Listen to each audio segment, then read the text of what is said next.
Qué privilegio, hermanos, poder estar reunidos una vez más, al mismo tiempo que es un gusto verles nuevamente.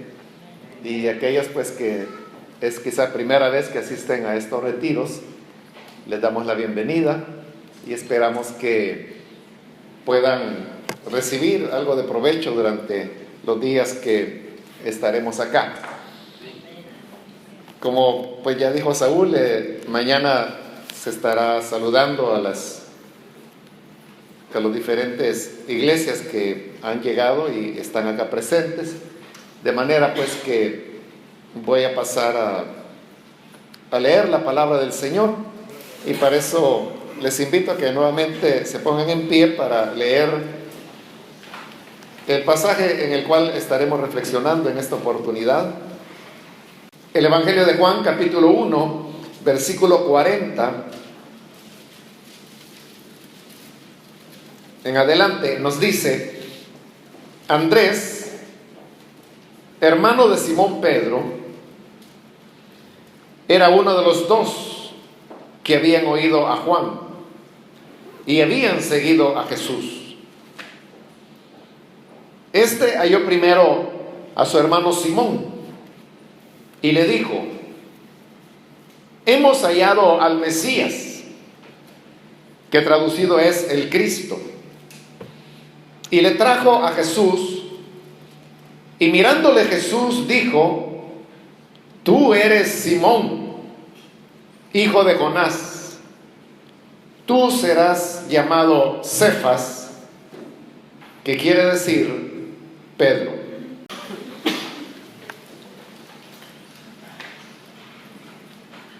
Estos versículos, hermanos, que acabamos de leer, no relatan el primer encuentro que Simón tuvo con el Señor Jesús.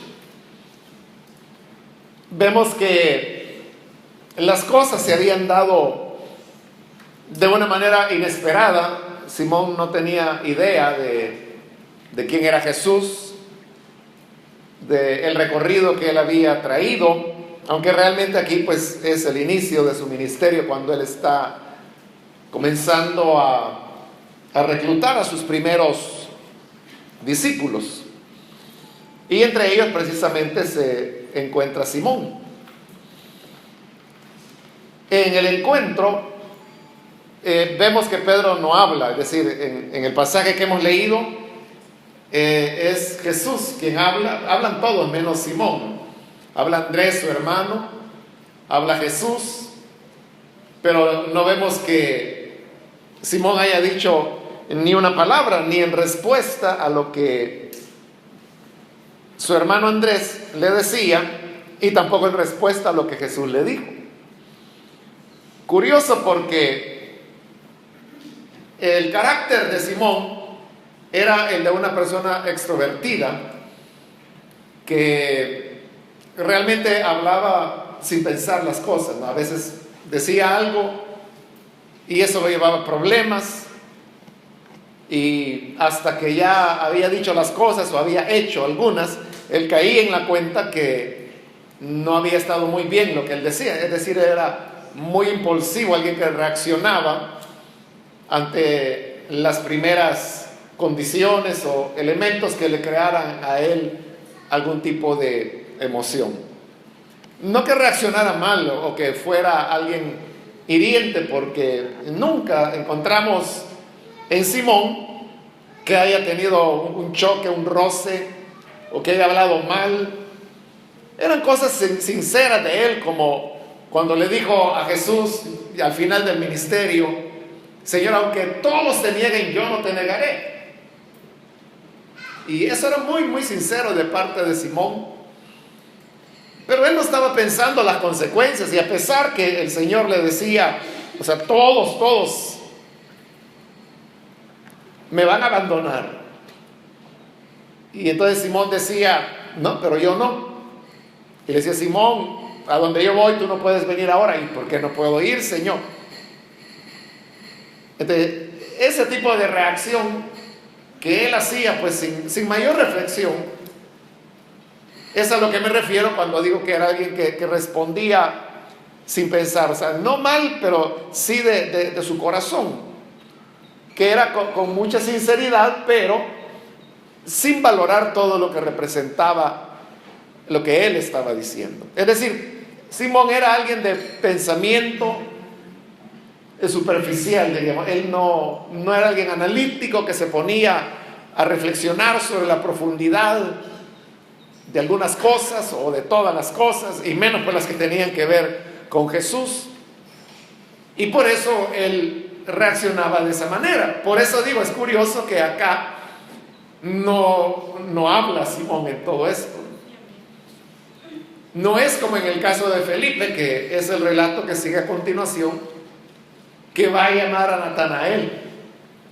Y cuando le dice hemos hallado al Cristo, que es Jesús de Nazaret, de Natanael, él sí responde y dice, de Nazaret puede salir algo bueno. Y Felipe no haya que responderle, simplemente le dice, bueno, ven y ve. Y así es como Natanael va, y sabemos la historia, ¿no? Que Jesús ve a Natanael, y cuando lo ve venir dice, aquí hay un verdadero israelita en el cual no hay un engaño. Y Natanael se está diciendo, bueno, ¿por qué dices eso de mí si no me conoces? Y por supuesto que Jesús lo conocía, y por eso le dice, es que antes que te llamaran te vi cuando estabas debajo de la higuera. Probablemente Natanael estaba bajo una higuera cuando Felipe lo llama.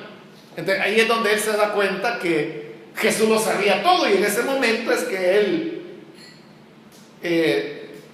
reconoce que Jesús, y se lo dice, tú eres el Cristo, eres el Hijo de Dios. Y el Señor le dice, bueno, qué rápido caíste, ¿no? Porque te dije, te vi, ya creíste.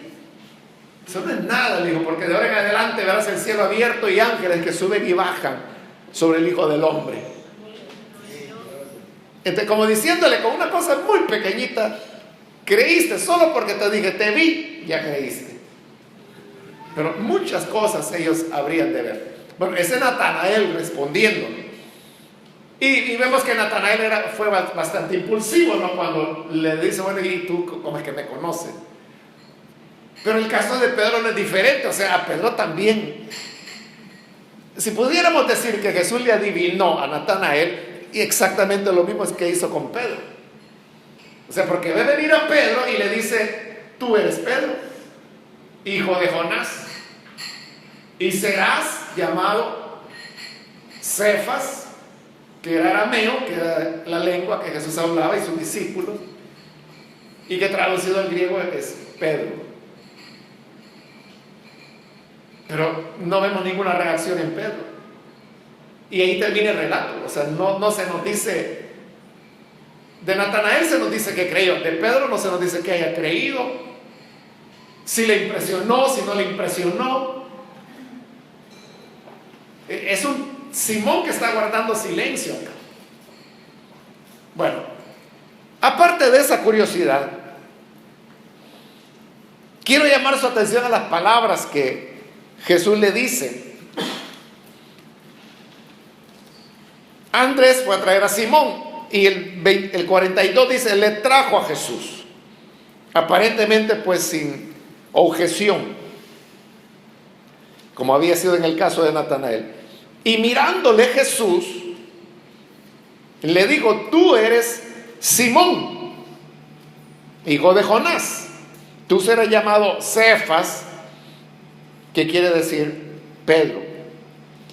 Entonces veamos que hay tres elementos, diríamos, en lo que Jesús le dice en este primer encuentro a Simón. En primer lugar le dice, tú eres Simón. Está diciendo que era Simón en ese momento. En segundo lugar le dice, hijo de Jonás. Le está diciendo que su papá era un hombre que se llamaba Jonás.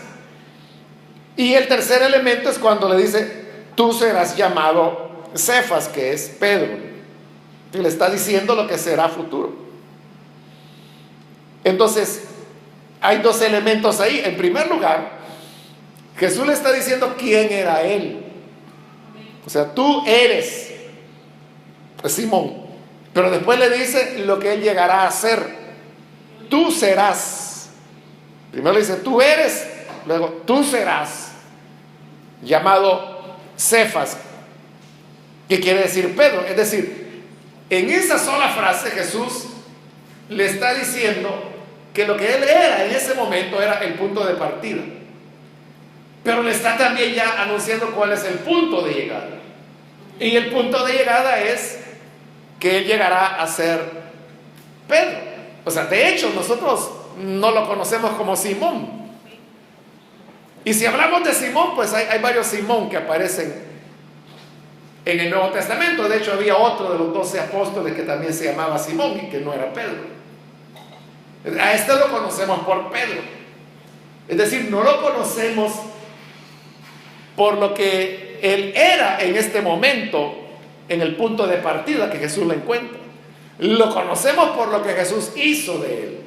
¿A dónde lo llevó? Y eso nos habla de los procesos que Dios realiza con cada uno de nosotros, que nos toma. Hay un punto de partida donde Él nos toma, pero Él tiene una meta, Él tiene un plan a donde nos quiere llevar. Y Pedro ha llegado a ser pues ahora muy conocido dentro de todas las ramas del cristianismo, y aún personas pues que no son cristianos saben quién fue Pedro, ¿no? O cuando se habla de la negación de Pedro, o sea, todo el mundo sabe de qué Pedro se está hablando. Entonces Pedro ni idea tenía de todo lo que iba a ocurrir, pero Jesús sí. Es decir, había llegado el momento, no solo para que el Cristo se revelara, sino que también era el momento para Él comenzar a reunir los elementos. Entonces es interesante que en el primer momento en que Jesús va a comenzar a desarrollar su ministerio, lo primero que hace es llamar a sus discípulos. Porque el Evangelio de Juan es hasta en el capítulo 2 donde Él va a convertir el agua en vino, y Juan dice, esta fue la primera de las señales que Jesús hizo. Es decir, hasta aquí Jesús no había hecho ningún milagro. O sea, según Juan, lo único que había ocurrido es que Juan el Bautista lo había presentado un día, que Jesús pasó por ahí y Juan dijo, este es el Cordero de Dios que quita el pecado del mundo. O sea, eso es todo lo que había ocurrido hasta ese momento. Entonces Jesús todavía aquí no es famoso, pero hay algo en Él que hacía ver a las personas que Él no era una persona ordinaria. Porque veamos, la tarde anterior Andrés lo había conocido y se había quedado con él, y eso fue en la tarde. Hoy es el día siguiente, pero ya Andrés él viene con una convicción que con quien han hablado es el Cristo, es el Mesías. Él en esas horas ya estuvo, él ya creyó. ¿Qué pasó? O sea, lo que sabemos es que no hubo milagro. Algo Jesús tuvo que haber hablado, pero el Evangelio no registra qué fue lo que Él habló. El hecho es que no había mayores elementos como para tener una convicción así, que abriera la puerta y uno dijera, es que no hay duda que este es el Hijo de Dios o el Cristo. Entonces, eran cosas como esa que Jesús sabía quién era Él. Entonces, eso es lo primero que Jesús le dice: tú eres Simón. Y estas palabras Jesús las va a repetir más adelante. En el capítulo 16, que es cuando Pedro dice: tú eres el Cristo, el Hijo de Dios viviente. Entonces le dice Jesús: si tú ya sabes quién soy yo te voy a decir quién eres tú. Entonces le dice: tú eres Pedro. Es diferente acá, que Jesús le dice: tú eres Simón. Tú eres Simón, serás Pedro. Y allá, en esa confesión en Cesarea de Filipos, Ahora Jesús le está diciendo, tú eres Pedro. O sea, no es que Pedro estuviera terminado, porque no lo estaba, porque este evangelio así termina. Cuando Jesús le dice a Pedro, mira, sígueme. Y le dice, cuando eras joven tú ibas a donde tú querías, pero cuando seas viejo te llevarán a donde no quieres. Y dice Juan, eso lo dijo dando a entender con qué muerte Pedro había de glorificarle. Es decir, ahí Jesús ya padeció, ya fue sepultado, ya resucitó, ya está por irse. Y son las palabras que le dicen, mira, que todavía te falta camino por recorrer.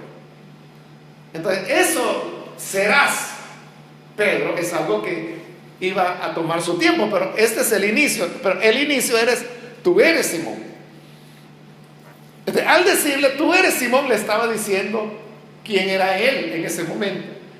¿Y quién era Simón? Bueno, Jesús mismo se lo dice ahí, eres hijo de Jonás. Entonces sabemos eso, que el papá de Simón se llamaba Jonás. Y en este mismo capítulo 1, pero en el versículo 44, ahí se nos dice que Betsaida era la ciudad de Andrés y de Pedro. Entonces sabemos que vivían en Betsaida. Betsaida era una ciudad que quedaba a orillas del lago de Galilea, que ellos le llamaban el mar de Galilea, y que al igual pues que todos los que vivían en los alrededores se dedicaban a la pesca. Sabemos que Jonás por lo menos tuvo 2 hijos, Andrés, que es el primero que se menciona acá, y luego Simón. No podemos saber quién era mayor. No sabemos tampoco si había más hermanos o hermanas y que se dedicaban a la pesca, como toda la gente que vivía ahí. Pero también sabemos que Andrés y Simón eran amigos de Jacobo y de Juan, que también se van a convertir en discípulos del Señor. Entonces trabajaban y se ganaban la vida pescando. Entonces la base del grupo de los discípulos del Señor, que luego llegarían a ser los apóstoles, era gente pescadora. También sabemos que Pedro era un hombre que no tenía mucha educación. Y eso lo vemos en Hechos capítulo 4, cuando Pedro es capturado junto con Juan, y ellos comienzan a hablar, y dice que las autoridades religiosas de la época se asombraban, porque decían, bueno, ¿cómo es que estos pueden hablar de esta manera si son hombres sin letras? Es decir, ellos no eran personas educadas, no tenían mucha educación. O sea, probablemente Pedro podía leer, porque era una época en que la mayor parte de gente era analfabeta, en esa época, porque no había mucho que leer. Pero probablemente Pedro podía leer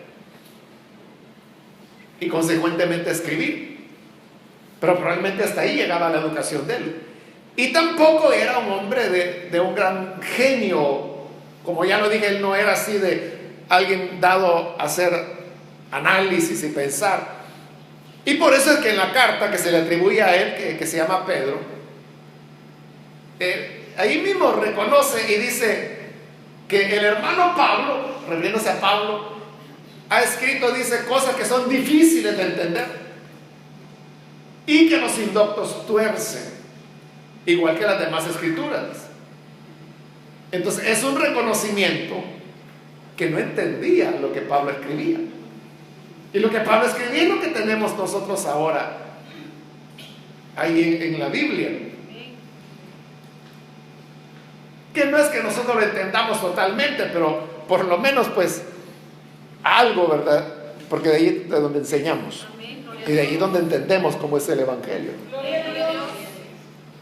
Pero Pedro no. Entonces ahí es donde podemos ver que él era alguien que no solo no tenía mucha educación, sino que no tenía muchas herramientas de análisis. Y luego sabemos que Pedro se había casado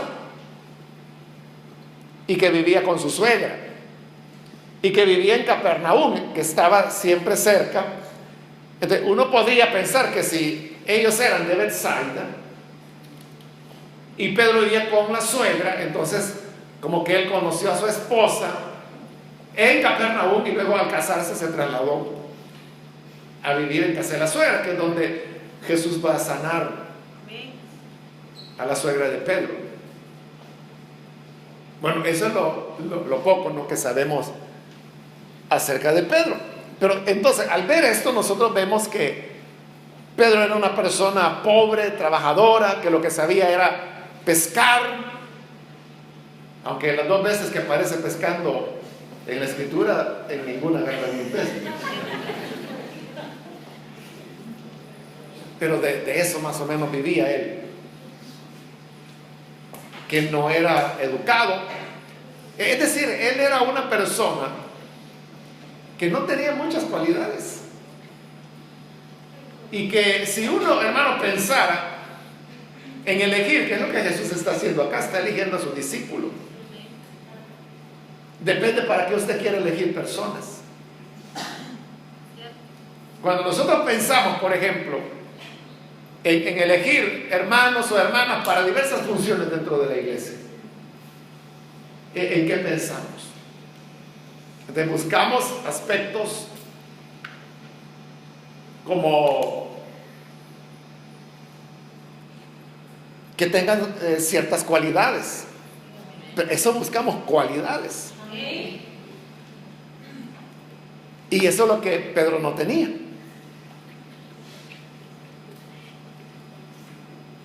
Sobre todo, ¿qué era lo que Jesús quería hacer? Jesús solo tenía 3 años, más o menos 3 años y medio de ministerio, y lo iban a matar, iba a terminar su ministerio. Y la preservación del mensaje que él traía iba a quedar en manos de esos hombres. Y es un mensaje que ha prevalecido y se ha conservado durante 2000 años. ¡Gloria a Dios! Entonces, lo que Jesús veía, visualizaba, era una obra que iniciaba con él, pero que tenía que prolongarse por milenios.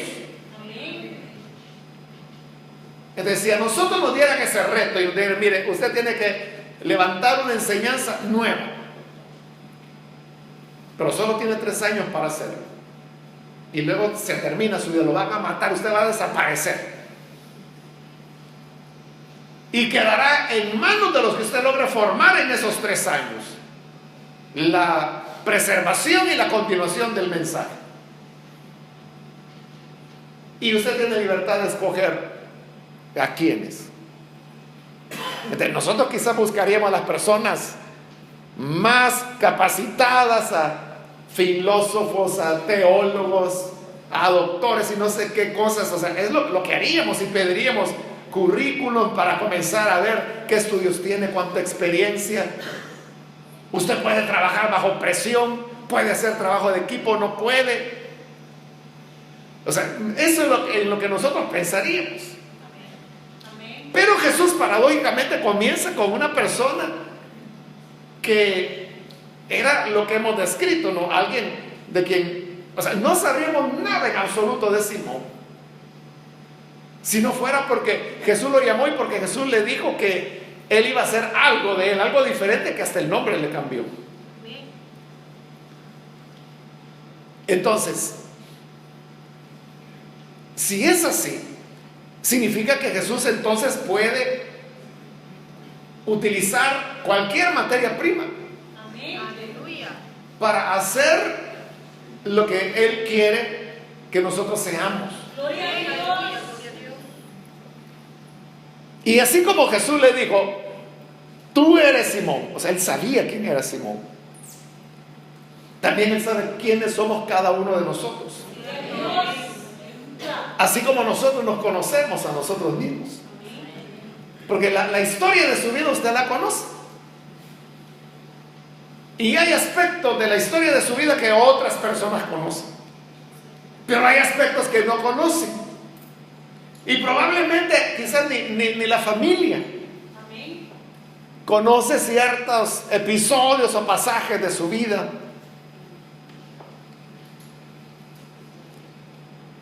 Pero usted sí lo conoce. Entonces, ese es el punto. Que uno puede preguntarse, bueno, ¿y entonces qué es lo que Jesús vio en mí? Gloria a Dios.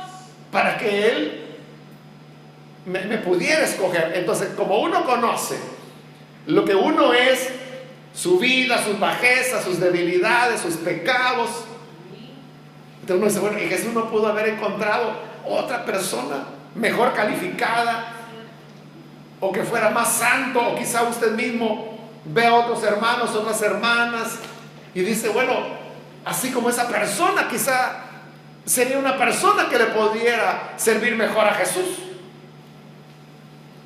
Pero ese es el gran milagro, y esa es la gracia de Dios, que sabiendo quiénes somos nosotros, Él nos toma y Él sabe lo que somos. No es que Él esté engañado o que nosotros proyectamos una imagen que no es la real. O sea, Él sabe nuestra realidad. Amén, aleluya. Amén, así es. Allá a Samuel se le dijo, es que tú solamente ves lo que está delante de tus ojos, porque eso es lo que el hombre ve, pero yo veo el corazón, le dijo Dios. Entonces, Jesús sabía perfectamente quién era Simón, y por eso le dice, tú eres Simón. Sabía quién era, qué hacía, su carácter, su personalidad, que tendrá que ir siendo cambiada, porque esa personalidad de ser muy impulsivo lo llevó a Pedro a cometer varios errores. Pero ese es el punto de arranque. Entonces, no importa, hermanos, lo que nosotros seamos, de dónde venimos, cuál ha sido nuestra historia anterior. Él sabe quién eres, y Él sabe que contigo puede llegar a ser algo diferente. Puede, como Simón, ese proceso que lo va a llevar a ser otra persona. Entonces, cuando le dice, tú eres Pedro, ahí le está dando el diagnóstico de quién era él. Pero cuando dice, serás Simón, esa es la promesa de a dónde va a llegar. Entonces, igual, Dios primero hace un diagnóstico nuestro y nos hace ver lo que somos. Y no es como es un proceso, no es solo acá, sino que Jesús habrá de continuar mostrándole, o sea, porque había aspectos de Pedro, de Simón, que Simón mismo no conocía y tenía que conocerlos. Igual sucede con nosotros, hay aspectos nuestros que no conocemos porque nosotros creemos que somos de determinada manera. Simón, por ejemplo, pensaba que él iba a ser fiel a Jesús. Y que le dijo, mira, aunque me maten, yo no te voy a negar. Háblenos, Señor. Y Jesús le dijo la realidad, mira, antes que el gallo cante, ya me habrán negado 3 veces. Pero Simón insistió, no, y que no lo voy a hacer. Todos estos se van a ir, estos sí te van a la espalda, pero yo no. Él no se conocía. Por eso digo, es un proceso. Entonces, de igual manera, Él sabe quiénes somos, mejor de lo que nosotros sabemos. Pero nosotros podemos decir, yo no tengo las cualidades, yo no tengo la capacidad, yo no tengo la personalidad, yo no tengo la madurez espiritual. Cuando hay hermanos o hermanas que se les entrega alguna función dentro de la iglesia, y dicen, mire, no, yo no soy capaz, y le dicen, usted será líder de ese lugar. Y dice, no, es que yo no tengo las cualidades. Que está diciendo toda la verdad. ¿Y quién tiene las cualidades? ¿Quién es el que está preparado? Y alguien puede decir, pero yo solo tengo 1 año que he llegado a la iglesia. Pero otros pueden tener 10. Pero eso no significa que estén preparados. Dios nos conoce, y conociéndonos, siendo como somos, o sea, conociendo nuestra realidad, Él nos dice, mira, yo sé lo que eres, pero también sé lo que serás. Aleluya. Gloria a Dios. Nosotros no sabemos a dónde vamos a llegar, qué es lo que hemos de ser. Simón no sabía lo que iba a hacer dentro de 3 años, menos o sea, porque a los 3 años ya vemos a Simón predicando el día de Pentecostés.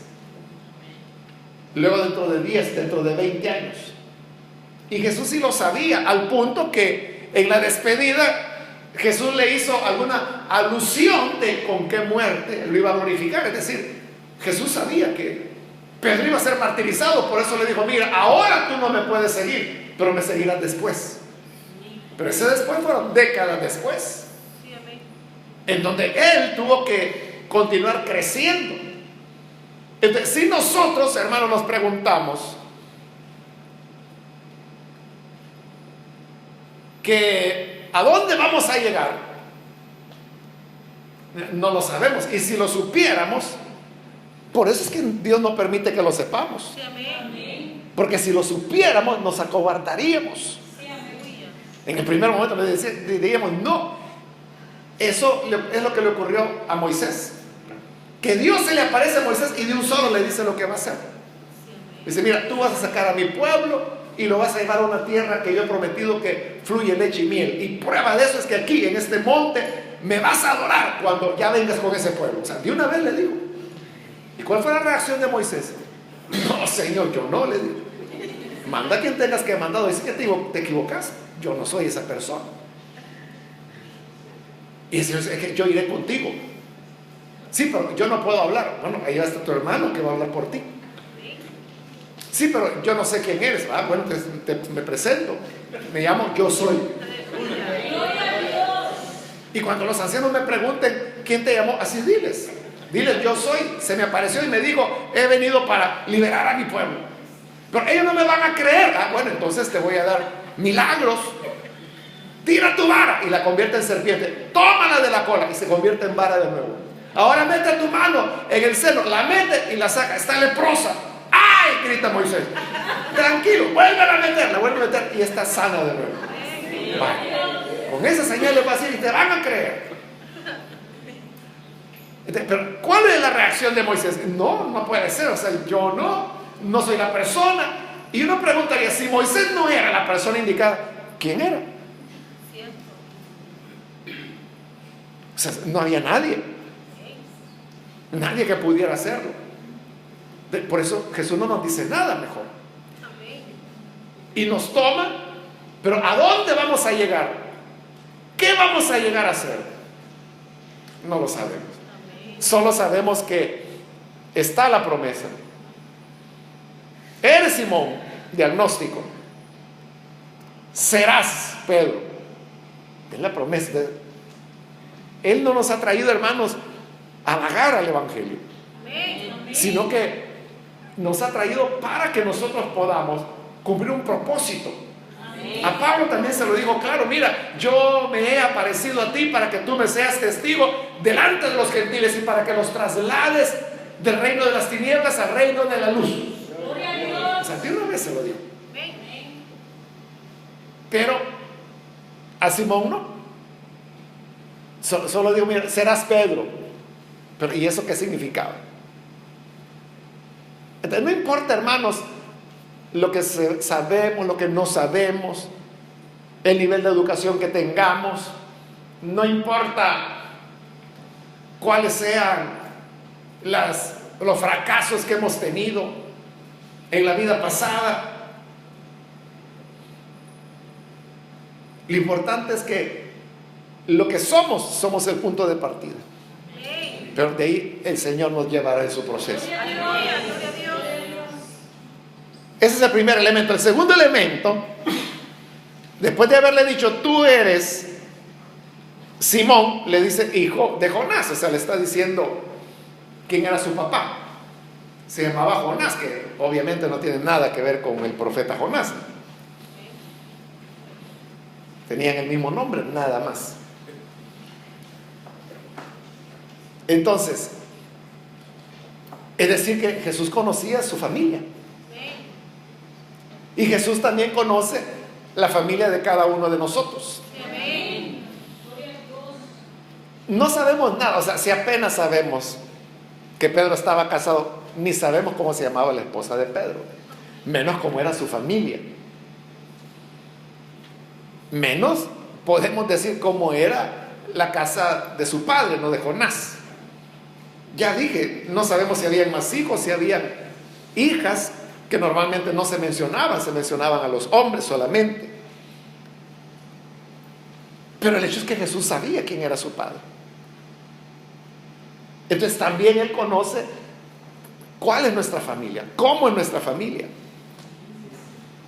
Y a veces nuestras familias pueden ser buenas.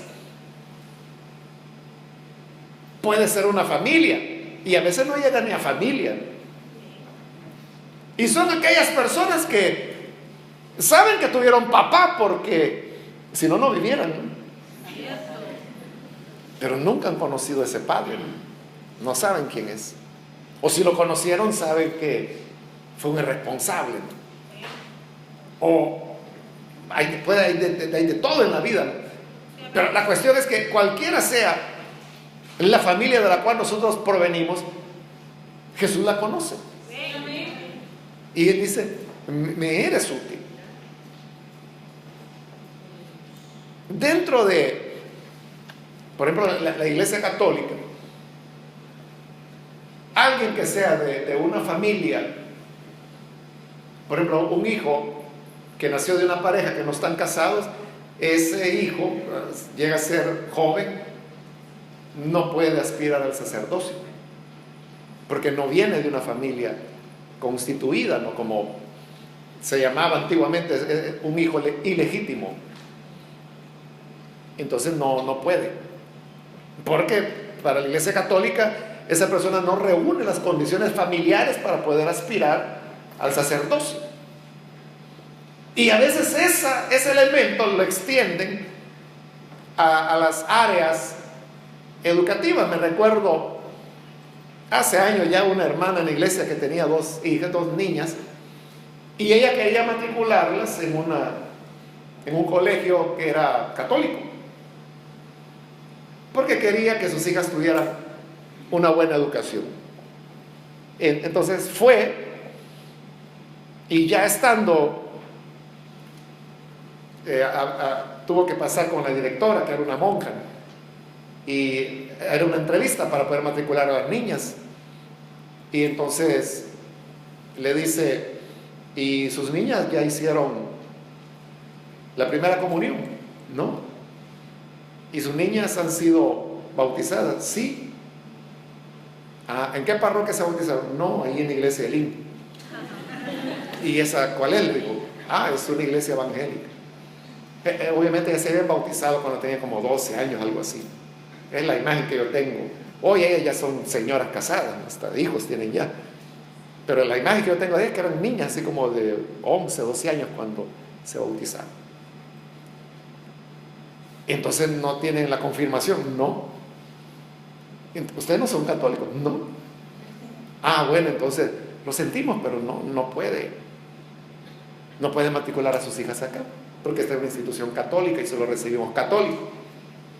Bueno, le digo ella, pero como esta es una hermana vocalista, entonces le digo, mire, pero fíjese que yo conozco a una mi amiga que tiene a sus hijas aquí, están matriculadas. ¿Y quién es su amiga? Es fulana. Sí, le digo, es una madre de familia. Pero fíjese que ella no está casada, sino que el papá de estas niñas es solo su amante. Y ese no es problema para que estén matriculadas. Y la monjita ahí no hallaba qué hacer, qué decir. O sea, pero ese es claro, no las pudo matricular, tuvo que ir a buscar otro lugar. Pero la cuestión es que ese es el elemento, o sea, que ellos, dependiendo cómo es la familia, valoran si la persona puede o no puede aspirar al sacerdocio o incluso ser estudiante de determinado centro educativo, ¿no? O sea, pero en el caso de Jesús no es así. En la época de la Reforma hay un caso de un hombre que se llamó Félix Manz. Él era suizo y ya avanzada la reforma, él era anabautista, entonces se bautiza de nuevo, por eso se le llamaba anabautista precisamente. O sea, él había sido bautizado de niño, pero ya adulto tiene su conversión y después de la conversión procede a bautizarse. Pero eso no se podía hacer, porque Europa estaba dividida entre países católicos y países protestantes. Suiza era protestante y lo sigue siendo. Pero entonces el protestante acepta el bautismo de los niños, pero no que un adulto, ellos le llamaban rebautismo, que se bautizaban 2 veces. Entonces lo agarraron a él por eso, lo llevaron preso y lo condenaron a ser abogado en el río Limnat, se llama, que era en Zurich. Y entonces lo agarraron y lo llevaron. Y lo llevaron arriba, y como la condena era morir ahogado, entonces comenzaron a meterlo bajo el agua. Y claro, cuando él empezó a respirar el agua, la resistencia natural, no, de querer salir y respirar, y lo volvían a hundir. Pero lo que le quiero decir es que la mamá de él, de Félix Mans, estaba ahí. Y cada vez que él sacaba la cabeza a la fuerza, ¿no?, para respirar, la mamá le gritaba: hijo, mantente firme en la fe, no vayas a negar al Señor. Y lo volvían a meter. Y salía él ahogándose: no vayas a negar. Entonces uno diría: bueno, ¿qué tipo de madre es esa que le están ahogando al hijo? Y en lugar de decir: no maten a mi hijo, le estaba diciendo: no niegues al Señor. O sea, traga más agua, pero no lo niegues. Y ahí murió, o sea, lo mataron, murió ahogado. O sea, pero para la mamá fue un triunfo, ¿no?, que su hijo no negó al Señor, guardó la fe hasta el final. Lo paradójico, hermanos, es que Félix Mans era hijo de un sacerdote, porque su papá era sacerdote y era inmoral sexual. Él tenía hijos con varias mujeres y una de esas era su mamá. Entonces, la iglesia que lo estaba condenando era esa, la de sacerdotes corruptos. Ese era el padre de Félix Mans. Claro, la mamá tiene su conversión y es esa madre, ¿no?, que le está diciendo: no vayas a negar, aguántate, sea hombrecito y traga agua. Y lo hizo, y él obedeció. Pero el papá era un hijo ilegítimo, pero Dios lo escogió. O sea, nos ahogaron a todos nosotros, porque todos fuimos bautizados ya de adultos. No se podía hacer eso. Pero entonces significa que para el Señor no importa la familia, no importa cómo es que nosotros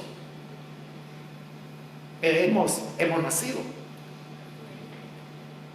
Hay una pareja de hermanas allá, que es madre e hija realmente, y todos los hermanos en la iglesia a ellas les dicen las hermanitas, les dicen, porque parecen hermanas, pero no son hermanas, es la mamá y la hija. Lo que pasa es que casi no hay diferencia de edades, y lo que ocurre es la historia que está detrás de eso. Y es que el papá de la mamá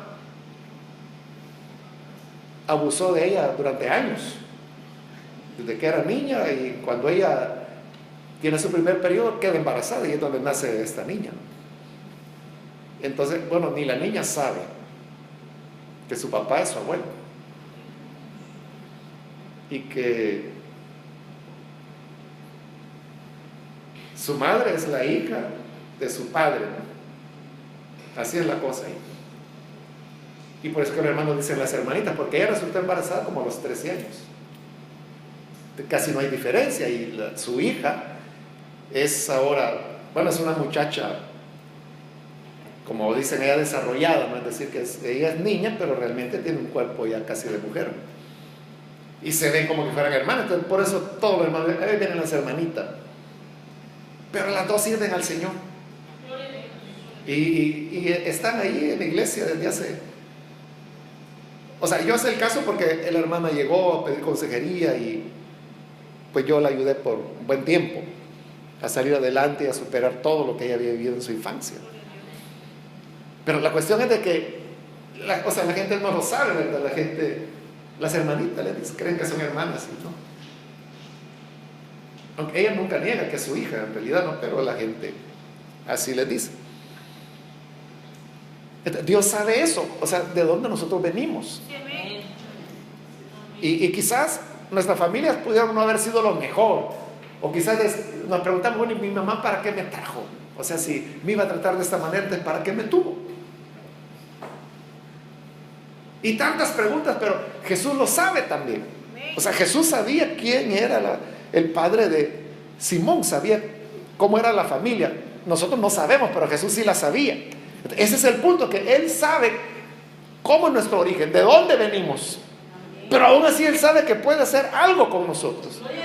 Entonces, no importa, uno no puede decir, es que yo nací con una nube negra sobre la cabeza porque mi papá era así, o mi mamá era así, o mi mamá misma me abandonó, que eso quizás le duele más a la gente que el papá lo deje, ¿no? Pero hay casos donde la mamá es la que se fue y dejó abandonados a los hijos. Pero no importa lo que haya sido tu pasado, Dios te puede usar. Y entonces es donde viene la promesa. Dice, tú serás Pedro. Como estaban hablando en arameo le digo, serás Cefas, que significa piedra. Y luego ya el evangelio, que está escrito en griego, es Pedro, ¿no? Que significa piedra también. En los dos idiomas es lo mismo.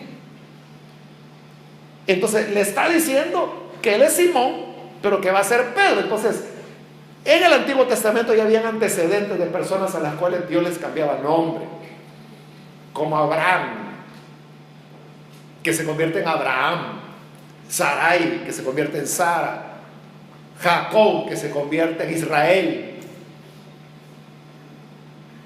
Y así, ¿verdad? Hay diversos nombres. Entonces Jesús le cambia el nombre a Pedro, porque siempre que Dios le cambiaba nombre a una persona es porque la persona iba a cambiar. A veces era porque había cambiado, Dios le cambiaba nombre, porque ya había cambiado. Y otras veces era lo inverso, le cambiaba el nombre y por cambiarle el nombre la persona cambiaba a futuro. Entonces, es lo que Jesús le está anunciando ahora a Simón. Eres Simón, pero serás Pedro. ¿Y qué significa Pedro? Piedra. Entonces, ¿qué es una piedra? Bueno, una piedra puede servir para varias cosas. Y la carta de Pedro lo que dice es que nosotros somos piedras vivas que formamos el edificio donde mora el templo del Señor, donde mora la presencia del Señor. Entonces Pedro se ve así como una piedra. No como la piedra principal, porque luego Pablo va a decir que la piedra principal es Jesús y que nadie puede poner otro fundamento. Pero entonces Pedro era alguien que iba a formar parte de ese edificio. Pero la piedra es un material perdurable. No es como la madera o como el ladrillo que con el tiempo se destruye. Por eso es que los edificios antiguos que hay en Europa perduran, porque son de piedra. Y lo que ha quedado de la antigüedad es lo que fue hecho de piedra. Todo lo demás pasó. Entonces, eso es lo que Pedro iba a hacer. Una persona perseverante. Y como Jesús le dice al final, cuando le va a negar, dice, mira, Satanás los ha pedido para zarandearlos, pero yo ya oré por ti, le dice Pedro, porque iba a fallar también. Y una vez vuelto, le digo, se le está diciendo, vas a volver. Entonces, si va a volver es porque se iba a ir. Pero una vez vuelto, le dice, conforta a tus hermanos. Te le está encomendando que ayude a los demás. Y es lo que Pedro hace. Y es lo que lo vemos hacer en el libro de los Hechos, que él toma la dirección. Y dice, bueno, hermano, ya Judas se murió, pero necesitamos poner a otro, y comienza a citar las escrituras. El Salmo donde dice, tome otro su oficio. Entonces dice, tenemos que elegir a otro de entre nosotros que ocupe la posición de apóstol que Judas dejó. Luego lo vemos predicando en Pentecostés, luego lo vemos predicando por primera vez a los gentiles. Luego lo vemos en el capítulo 15 de los Hechos, en lo que se llama el Concilio de Jerusalén, explicando la experiencia de cómo el Señor había tocado a los gentiles. Lo vemos en Samaria junto con Juan orando para que recibieran el bautismo del Espíritu. Lo vemos en la puerta de la Hermosa sanando al paralítico. Entonces, el papel de Pedro fue fundamental. Y eso es lo que él llegó a hacer. ¿Qué es lo que Dios quiere hacer contigo? O sea, yo no lo sé. Nadie lo sabemos. Él lo sabe. Pero este es el punto de partida. O sea, aquí es donde estamos comenzando. ¿A dónde nos va a llevar Él? No lo sabemos. Pero Él tiene una meta donde nos lleva.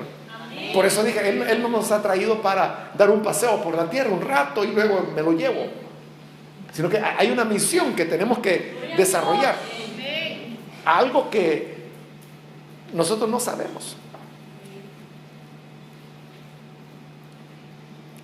Recuerdo el día cuando a mí me ordenaron pastor. Eso fue en 1980. Y yo recuerdo que el hermano que estaba oficiando la ordenación, antes de orar, él dijo, ahí estaba mi papá, mi mamá, que habían llegado.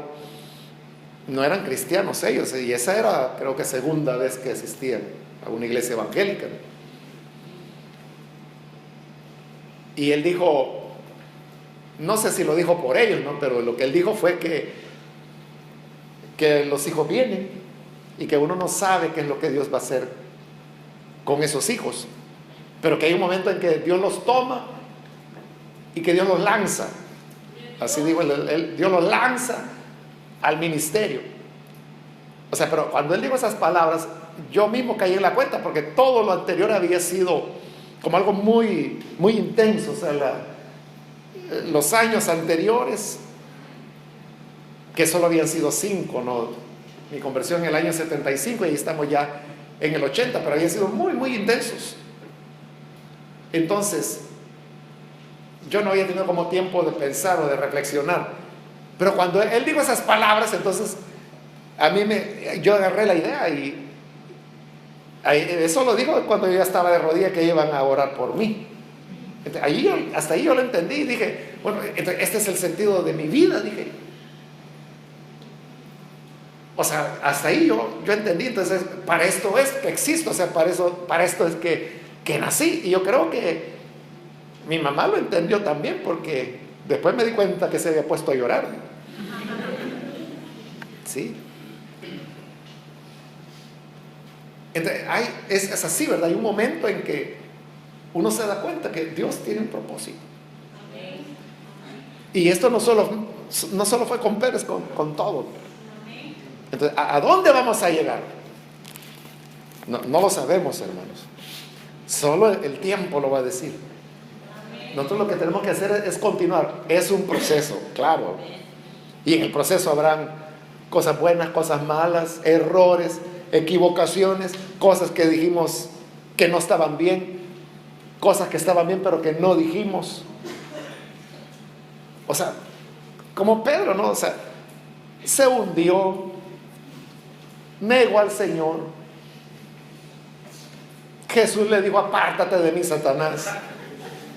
O sea, todo eso le ocurrió a Pedro. Pero al final, cuando Jesús ya se iba, le dijo, ya me voy, Pedro, cuida mis ovejas, apaciéntala. Y se fue. Y había sido un discipulado de 3 años. En 3 años ni siquiera una licenciatura se saca, hermanos. Pero ya estaba listo. Entonces, más pronto de lo que nosotros imaginamos, Dios puede hacer con nosotros la promesa, hacer la realidad. Entonces, no ha sido llamado en vano, no ha sido llamado solo para ser un oyente pasivo. Hay algo que Dios tiene para ti, sin duda, grande, pequeño, yo no sé, cerca, lejos, yo no sé, pero la cuestión es que hay un propósito. Y Dios sabe lo que eres y lo que ya caminaste. Gloria a Dios. Pero también sabe hasta dónde te va a llevar. Simplemente pongámonos en sus manos y que Él nos guíe. Pedro no reaccionó, no dijo nada, ni una palabra dijo. ¿Qué habrá pasado con Simón? ¿Creyó? ¿No creyó? ¿Le pareció absurdo? ¿O le impresionó tanto que lo dejó mudo y por eso no dijo nada? ¿Quién sabe, verdad? Pero comenzó el camino. Ya no se desprendió de Jesús ahí. Ya no se desprendió. Hasta su muerte. Le cambió totalmente la vida. Le cambió profesión. Le dijo, vengan conmigo, yo los voy a hacer pescadores de hombres. Ya no van a ser pescadores de peces, sino que de hombres. Le cambió el programa de su vida. Entonces, tal vez nosotros tenemos programa, ¿verdad? Decimos, voy a hacer tal cosa, voy a ir a tal lugar, voy a prepararme, a estudiar tal cosa. Y de repente Dios puede darnos la vuelta y todo, y plum, se acabó. Y como Pablo podremos decir, todo lo que yo consideraba ganancia, hoy lo considero una pérdida. Con tal de alcanzar al Hijo de Dios, que es nuestra meta suprema. Así que caminemos, hermanos, con Jesús, y Él nos llevará por un proceso donde sus promesas serán realidad. Amén. Oremos, cerremos nuestros ojos. Señor, te damos las gracias por esta palabra por la cual sabemos que tú tienes para nosotros momentos especiales, planes, promesas que nos haces. Y tú, Señor, no ves nuestro presente, el cual tú lo conoces muy bien. No hay nada, Señor, de nuestras vidas que se oculte de ti. Conoces nuestras glorias y nuestras miserias, nuestras virtudes y nuestros pecados, nuestras fortalezas y nuestras debilidades. Sabes de nuestros aciertos y de nuestros errores. Pero aún siendo lo que somos, tu mirada, Señor, está en nosotros. Siendo lo que somos, como a Pedro nos elegiste y nos conoces. Conoces nuestro padre, nuestra madre, nuestra familia, nuestro pasado, nuestra historia, nuestros defectos de personalidad, nuestra inseguridad, nuestros temores. Pero tú nos llamas, Señor, y si tú nos llamas, hemos de seguir tus pasos, hemos de seguir tu llamado. Y por eso, Señor, queremos seguirte cada día de nuestra vida.